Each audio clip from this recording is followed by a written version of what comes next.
In the peaceful town of Norville, nestled between verdant hills and a crystal-clear river, lived an elderly man named Abdullah. Known for his wisdom and piety, Abdullah spent his days in gratitude and reflection.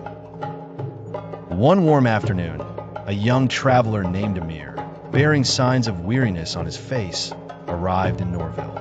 Seeking guidance, he approached Abdullah with a heavy heart. "O wise elder," Amir began, "I journey through life with much confusion and uncertainty about my purpose."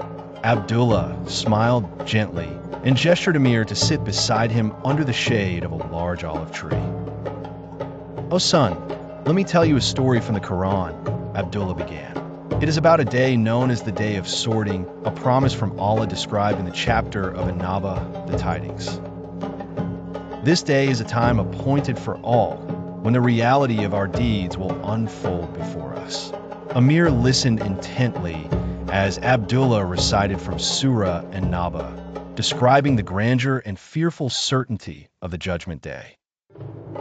He continued, "On that day, the earth shall reveal its burdens, the skies will open like gates, and the mountains will vanish like mirage. For those who denied and lived in arrogance, it is a day of great regret.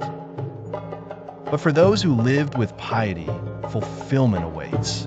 Pausing, Abdullah allowed the solitude of the moment to let his words sink deep into Amir's heart. "Our lives are a series of choices," Abdullah explained, "and every choice leads to a consequence on that day.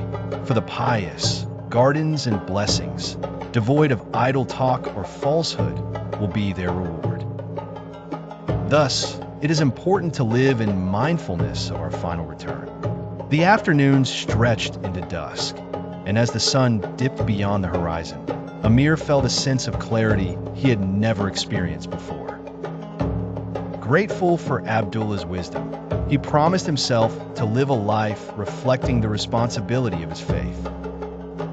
The lesson of the story is that every action we take has a consequence in the hereafter, and we should strive to live a life of piety and righteousness, mindful of our final return to Allah.